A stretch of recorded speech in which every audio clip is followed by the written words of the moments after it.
Welcome to Book Your Success, the online show for entrepreneurs, by entrepreneurs, about entrepreneurs.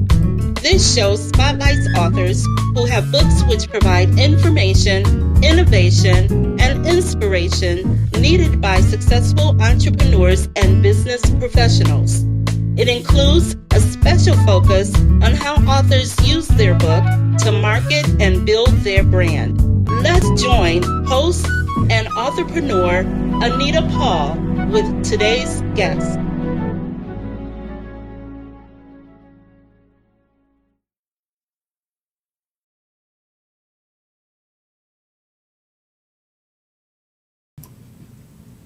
Hello and welcome to Book Your Success. Thanks for joining us. I am Anita Paul, the author's midwife with WriteYourLife.net. We are here as usual in the studio live, and we appreciate all those folks who are watching and joining us in the chat room. If you're there, go ahead and log in, sign in, identify yourself, and let us know that you're there. We're happy to be in the studio today with Diante McIntosh. He is a fantastic author. I'll tell you a little bit about him in just a second. I want to give a shout out to our sponsor for the day. Today's sponsor is Sip for Your Cause. Yes, they are an elite fundraising, marketing, and consulting initiative that helps organizations increase cause awareness and funding as well as impact for their brand. So if you're interested in learning more about Sip for Your Cause, be sure to check them out at sipforyourcause.org. That's sipforyourcause.org. We're happy that they are a sponsor today of Book Your Success, and we're happy that you've joined us.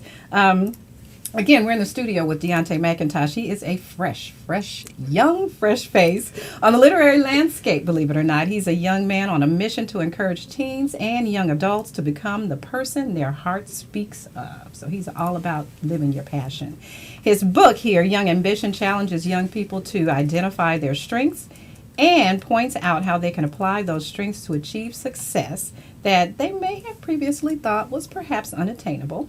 Diante is a sophomore at Georgia Southern University in Statesboro, Georgia. He is also, talk about young ambition, he's a legal assistant at Merritt Personal Injury Law Firm, and I'm excited that he is here today to talk about his book. How you doing? I'm doing great, Anita. How are you? I am fantastic. It's good to have you in the studio and good to see you again. Diante and I met about a year ago at an event where I was the speaker, and he and his mom were in the audience, and he was telling me about his book and how he had written his book, and he was getting it out there. So I'm excited to have you in the studio to talk about. I'm excited to be here. I really thank you. Young Ambition. Mm-hmm. Wow. How did you even come up with the idea for this book? I originally started writing this book around my sophomore year of high school, but I had put a different spin on it around that time, because that time it was more I wanted to document my life and document things that were going on. But I stopped because I felt like because I was young, people wouldn't take it that seriously, and I was trying to gear it toward the world instead of my age group. And so then I picked it up again around my 12th grade year, and then I started to put it in perspective of what have I done? What have I done that's good in high school that can encourage other people? And I'd actually done quite a few things. So after I had really thought about how I could apply that, it not only helped young people, but it seemed to help everyone. Well, you have a point there. You made a couple of points that I'm interested in. One is that you thought about your target audience. Right. So yes. At first you were broad. I right. want everybody to read my book.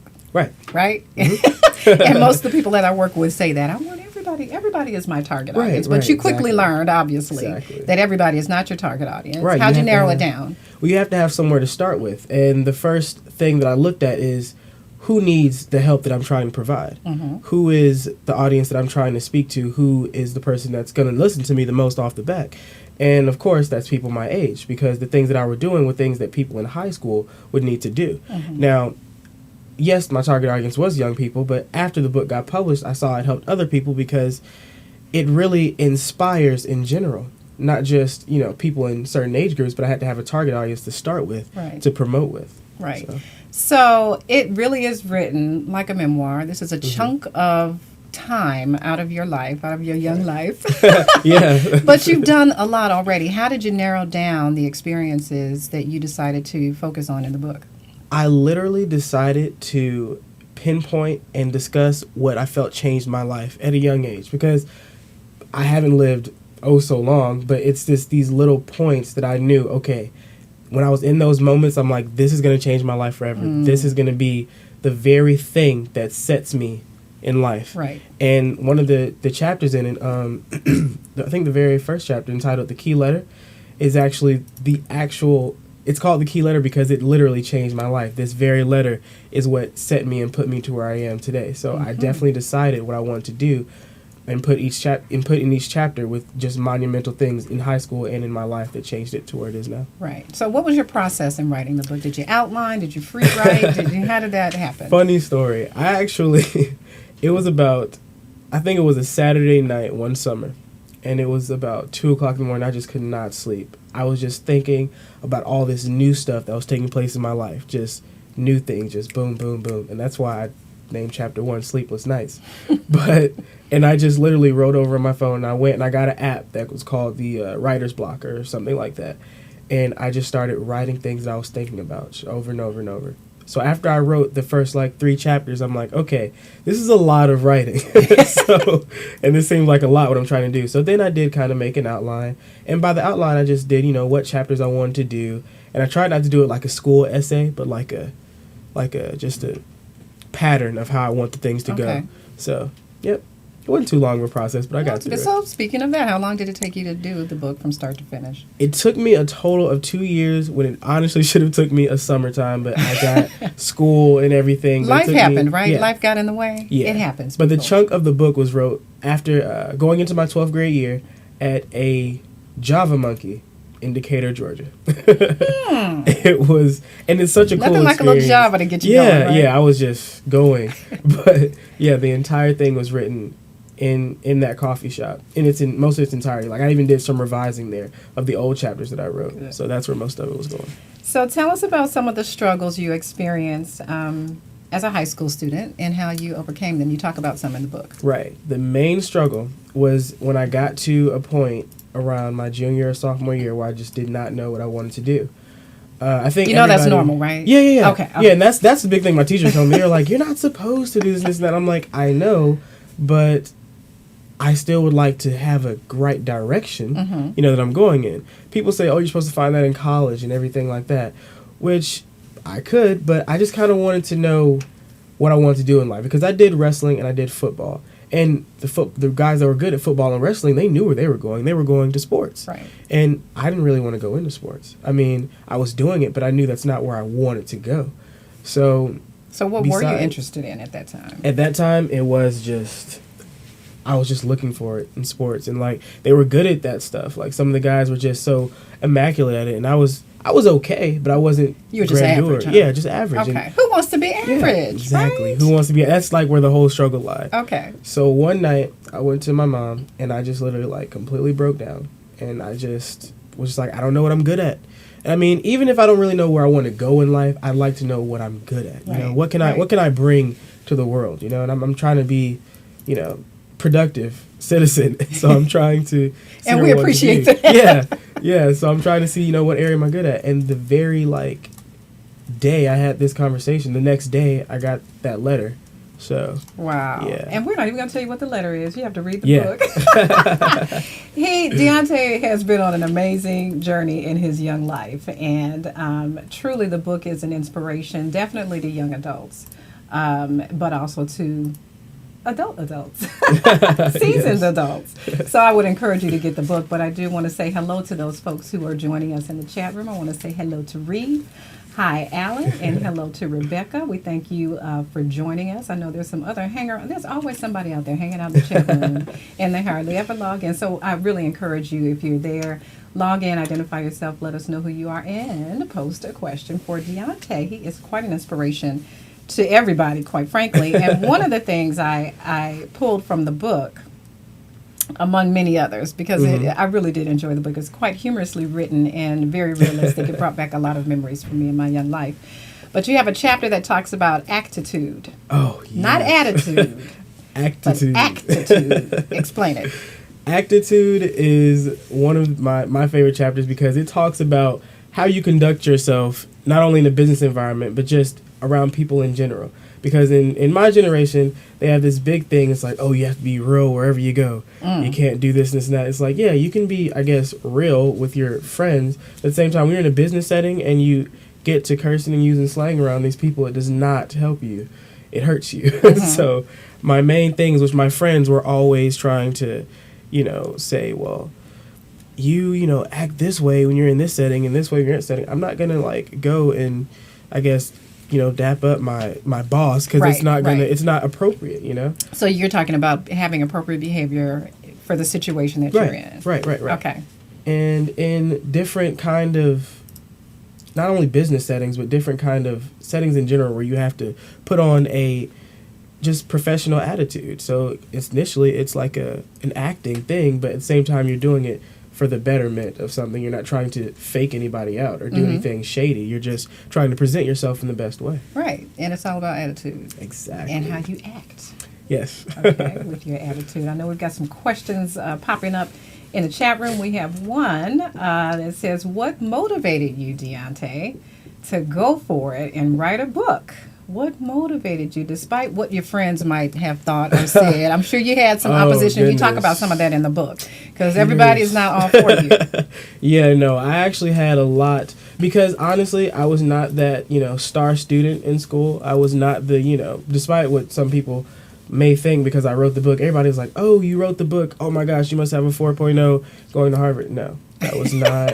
That was not. Not even close? Now my grades are awesome because I apply myself, Okay. but back then, no, I was an athlete, typical high school athlete trying to just, get by. But the motivation, despite whatever people were saying, and a lot of people were saying, oh, you can't write a book. Number one, the only thing was that you're, so young. It's like, I suppose. But there was a guy whose book I read named Farrah Gray, and he wrote this when he was, I think he wrote it when he was about 18, but he started doing this stuff when he was about 14. Right. So. And who is Farrah Gray? Farrah Gray is a author of the book Millionaire, and he became a CEO and a millionaire by 14 years old. 14. Actually. And so this man was like, which my brother got me this book, and this literally like solidified. I'm like, if he can do it, I can do it. Because all I need is one person to be motivated to do something. And that's the power of role models. Right. Yes, that's the power of role models. Yes. Oftentimes, we just need to see one person do it, and we know it's possible. Right. Speaking of possible,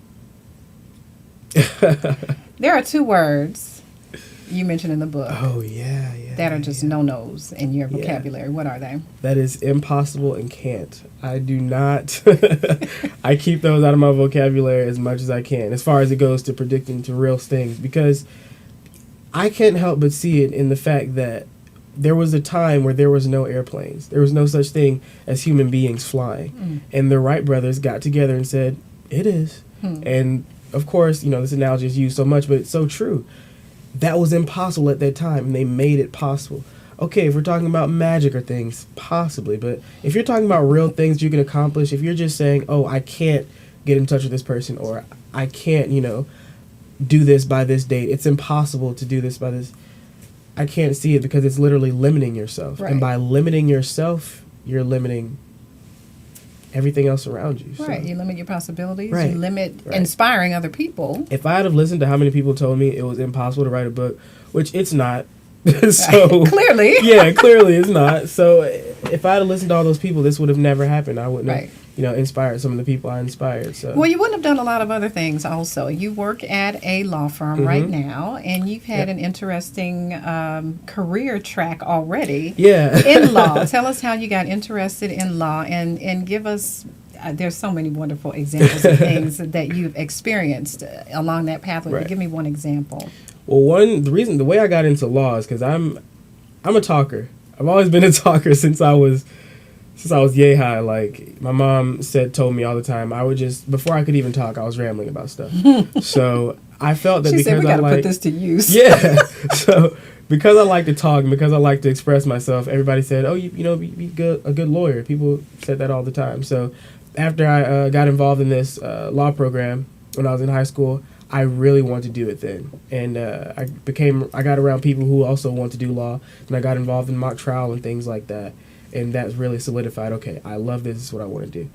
And when I got to college, it just, that I guess that reputation just kind of followed me there, because when you put your mind in a certain thinking cycle, those kinds of things and opportunities come around. Like when you set your intentions. Yeah, your intentions. Those things just kind of present themselves. Yeah. And I knew I needed an internship, and I knew I needed something to really focus on in college. So that came around, and it is. Well, you must have had a very strong intention, because you had some very interesting, what most people would consider coincidental things happen in terms of being selected as was it an executive or a board member of your Young Law Explorers program.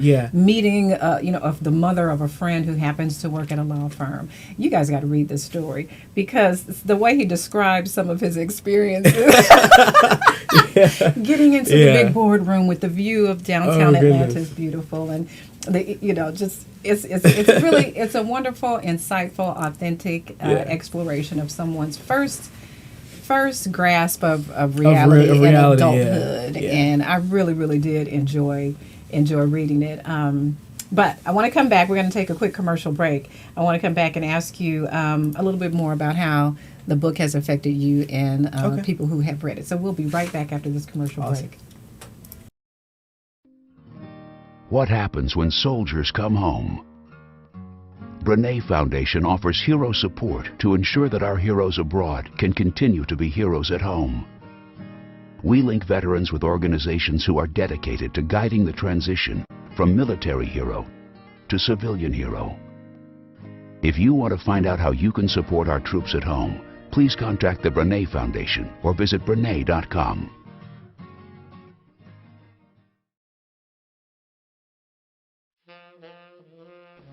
Hi, I'm Dr. Altieri, and welcome to our office. And I'm Dr. Cavallo. We're co-owners of AC Spine and Wellness. We've been located here in Lawrenceville for the past 21 years. We'd like to thank you in advance for looking at our website and for taking a virtual tour of our office with us.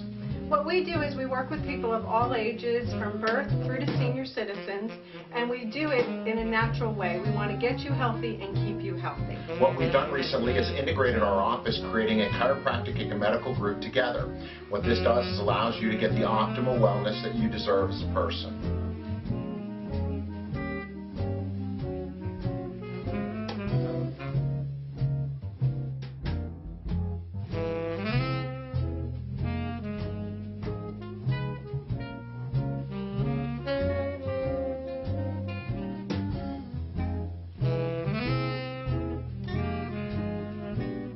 Thank you for visiting our office and our website, and make sure you take time to go into our new patient section where we offer different specials monthly. And remember, we're trying to create a healthier world naturally. How does your small business stay top of mind with customers? From deals that bring them in with an offer, to social media promotions that turn fans into customers, to events that engage and create buzz, to emails that keep loyal customers coming back. Our easy-to-use tools will keep you in front of your customers. Welcome back to Book Your Success. I'm your host, Anita Paul, the author's midwife with WriteYourLife.net, and I'm live in the studio with author Diante McIntosh. He wrote a book a couple years ago, actually, called Young Ambition. Awesome book. I absolutely love it. And we've been talking about his book and what motivated him to write the book. I want to give a shout out again to our sponsor for today. That is Sip for Your Cause. Sip for Your Cause helps nonprofit organizations with their fundraising, marketing, sustainability, impact, the whole 9 yards, any and everything you need to really make an impact on your members and your sponsors. Be sure to get in touch with Sip for Your Cause at sipforyourcause.org. Okay, sipforyourcause.org. So we're back with Diante McIntosh. She's in the studio. Young Ambition is an amazing book. First of all, why don't you tell us where we can order the book? You can go to barnesandnoble.com, and if you type my name, Diante McIntosh, in the search bar, they have some available there. Excellent. barnesandnoble.com. And I know we've got some chatter going on in the chat room there, so we're going to address some of those questions now. Do you have plans for another book? Yes, certainly. I certainly have. I've got a few different ones. A lot of people want me to write another miscellaneous book just of different things from our generation. So I'm thinking of writing a book entitled I Have a Theory. I have a theory. This would be, just different kinds of interesting things that go through my mind and that perplex our world today. So thoughts of Diante. I'm a philosophy major, so it might be really, really in depth. That could be deep. That could be deep. Yeah. I'm not sure we're ready for that one yet.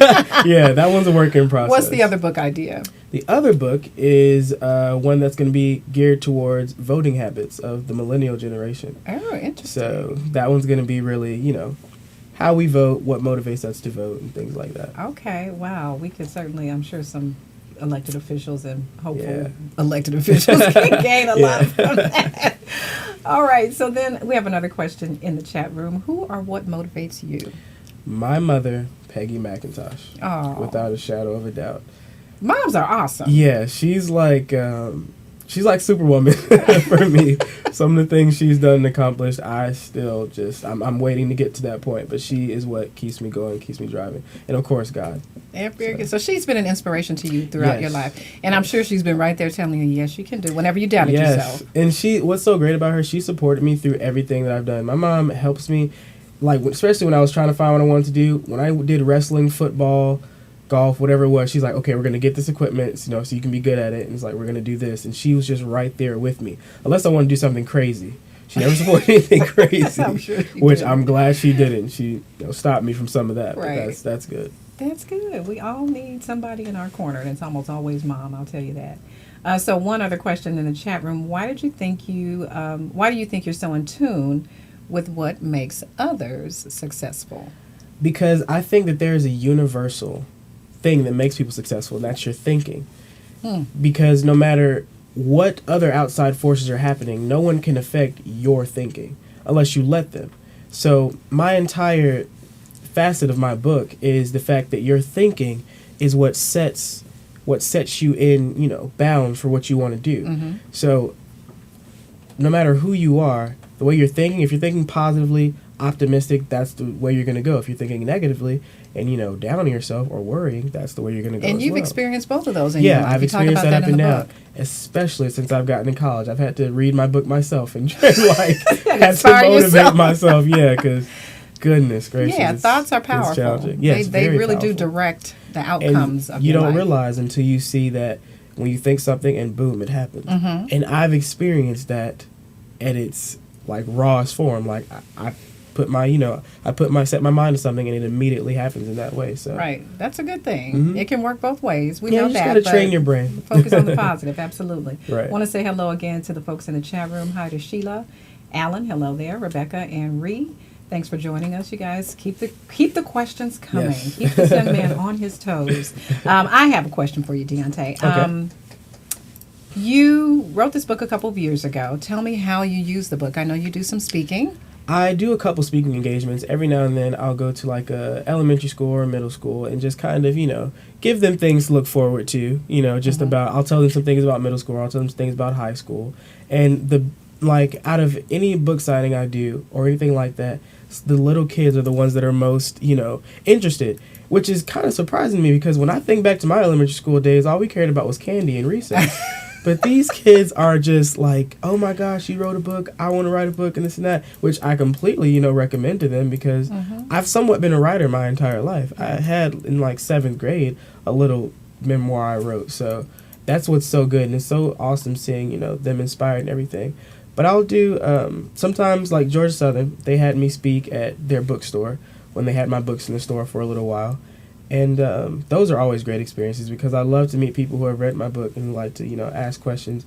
And I love when people say, oh, your book inspired me to do this or to go this route. So I really enjoy that. That makes it worth it. Right. What are some of the questions you get from your audiences? The main question I get is from a particular chapter in the book where I talk about mock trial. And they ask me how I felt and how I dealt with that situation. And it always brings me back to that very situation. I tell them, I just had to focus my mind in on leadership. And that's just kind of how it went. And another question I get is, how'd you do it? I think people set up this, and the main thing I tell people is that if I wrote a book, you certainly can, because I am not some English major that is amazing at writing. That is not me. So I tell everybody, you know, if I did this, you can certainly do it. Right. So that's, yeah. So just give us a little insight about the mock trial thing. You, in The high mock trial school, thing, yes. set up, you were part of a law class. A law class. Yeah. And as a result of that experience, you decided to set up a mock trial Right. team at Right. your school. I had recently got involved in law, like Ms. Anita had said, and I didn't see any way to go. The debate team was about 3 people strong, and honestly, the person that was over the debate team told me that I may not be able to get into the debate team. Did you debate him on that? Nope. I said, all right. And that same day, I went and I said, okay, we don't have a mock trial team, so I have to find a mock trial team. So I met with a friend of mine, Ryan, and he kind of tried to, I guess, we just kind of started going around the teachers, just like who can sponsor us, who can help us. For the longest, we could not get a teacher, so I'm like, that's fine. I know we have to have a teacher, but I'm going to go ahead and do what I can do, you know? So I started getting kids, I started getting rallies, because the teachers usually won't help unless they see like a little group behind it. So once we got a group behind it, we got a teacher and everything. And long story short, because you have to read the book, we ended up being able to go to competition after we got everything, you know, together. And we just hit a major trip in the road. And That's very interesting. And you Yeah. overcame it and you went on to success, I would say. Right, Certainly yes. success. So that really speaks to your ability to influence others. The fact that you were able, despite what an adult said to you at the time, yes. you were able to rally your peers behind you, show that there was some support for this idea, Right. and then make it happen. How did that feel? That felt amazing. That was the most amazing feeling. Especially there was this one day after we went to competition and we won it, and they announced on the intercom that we had won it, and they said led by Diante and McIntosh. And I didn't even know.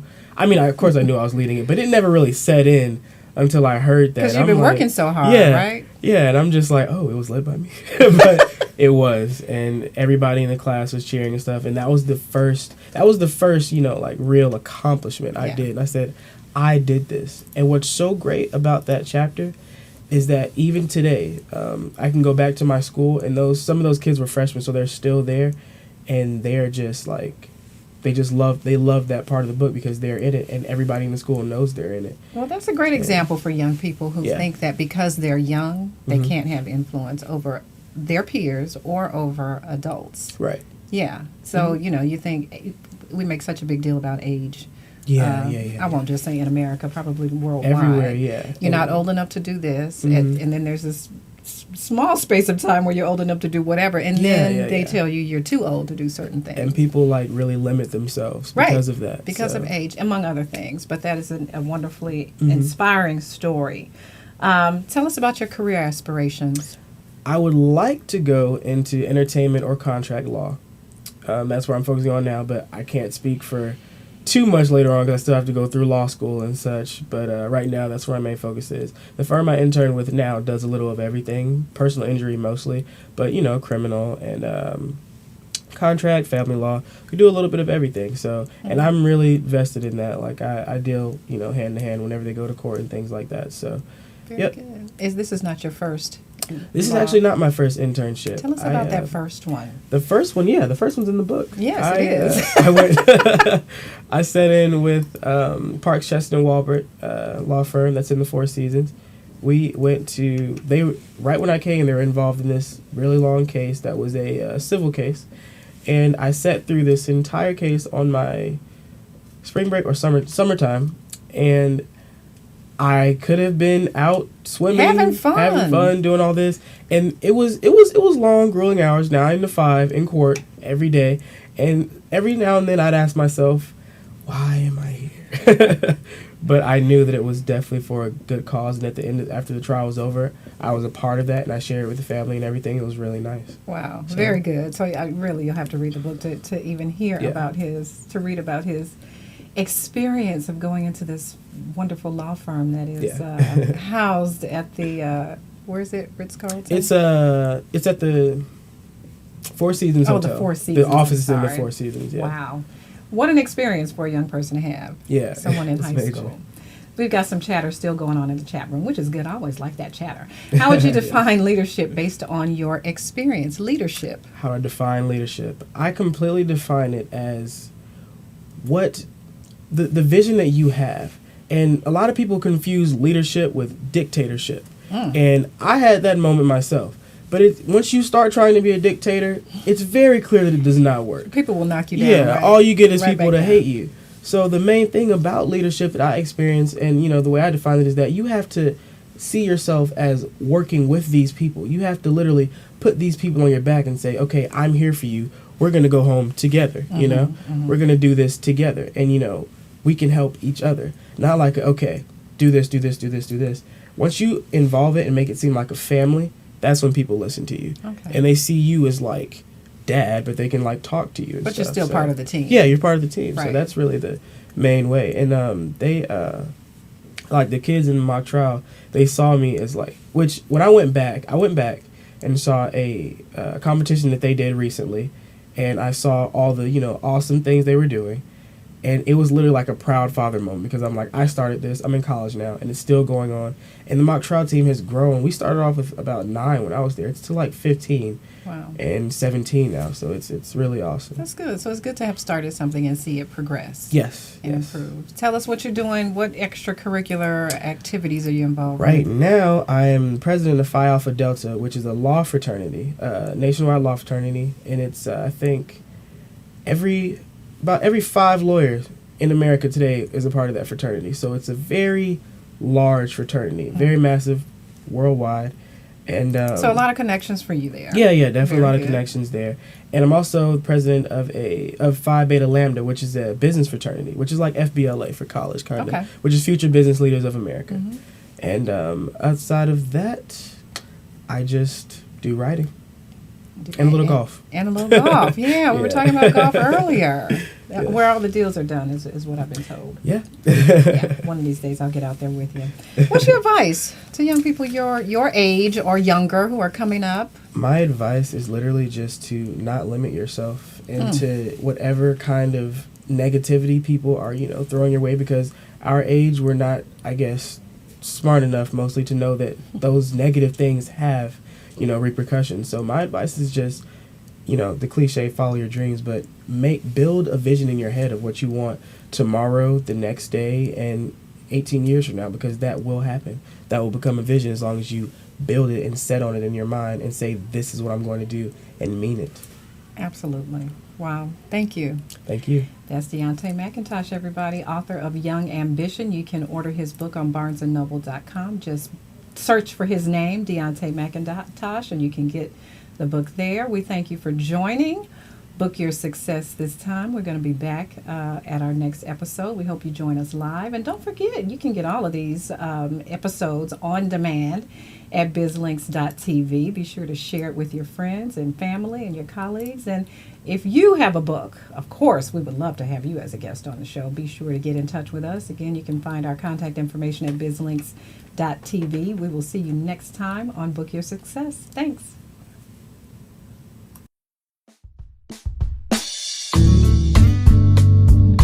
Thank you for joining us. Today's show can be viewed again in archives on our website at www.bizlinks.tv. If you are an entrepreneur and would like to appear on the program to discuss your book and share how you utilize it to enhance your business platform, submit an inquiry to Book Your Success at bizlinks.tv. In addition, information on advertising and hosting your own show can be found on our website at www.bizlinks.tv.